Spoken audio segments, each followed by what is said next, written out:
Among the towering mastodon skeletons and the silent witnesses of the Pleistocene epoch at Toronto's Royal Ontario Museum, one small, unassuming object rests quietly behind glass. A worn piece of cranium, its antlers broken to mere stubs, might not draw the crowds like the giants around it.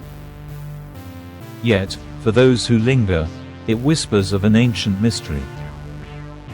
That bony fragment, known as Torontoceros, is a fragile clue to a vanished world, a time when ice retreated, and a newborn wilderness began to breathe again, more than 11,000 years ago. Now, for the first time, scientists have traced its genetic identity. And what they found bridges the gap between Toronto's deep past and its bustling present. The results confirmed it. Torontoceros was indeed a deer. But not quite like the gentle creatures that wander the city's ravines today. Its form spoke of change, of a world caught between ice and rebirth. This animal would have seen a landscape completely different from the one we know, said Oliver Hadrath, the ROM's DNA specialist, pointing to the faint scar where the sample was drawn. The study, soon to appear in biology letters, marks a new chapter in the strange story of Toronto's subway deer. It all began in 1976, when a worker with the Toronto Transit Commission unearthed the skull during subway construction in the city's West End. The fossil soon made its way to the ROM, where puzzled experts tried to fit it into nature's grand puzzle. Was it a deer? Or perhaps a caribou relative?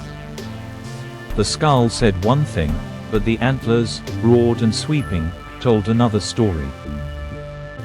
The debate raged quietly through the years. Some called it a deer. Others, a cousin of caribou. And with no other fossils to compare, the question froze in time. But science, like history, never stays still.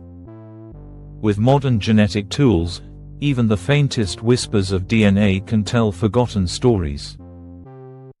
That's when a team from Trent University approached the ROM, eager to study how the genes of deer, moose, elk, and caribou had changed with shifting climates. We wanted to build a timeline, explained Dr. Aaron Schaefer of Trent University, to see how these species adapted through time. When ROM scientists mentioned Torontoceros, curiosity sparked.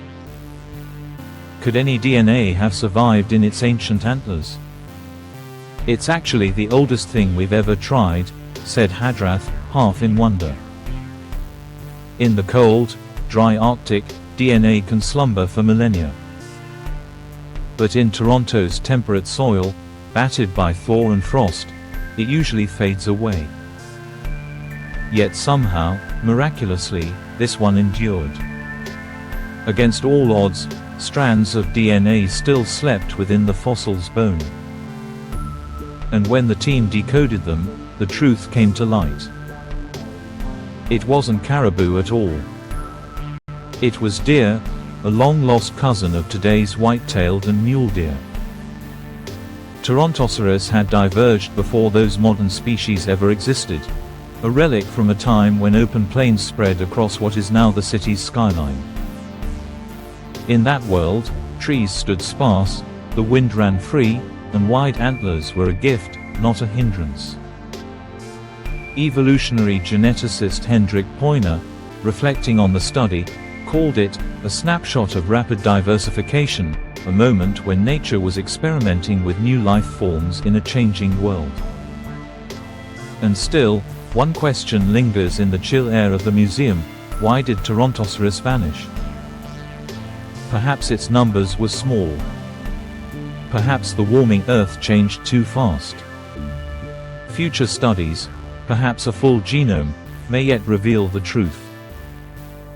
For now, its silent skull rests beneath glass, a small, stubborn reminder that Toronto was once wild, and the echoes of that wilderness still hum beneath the streets.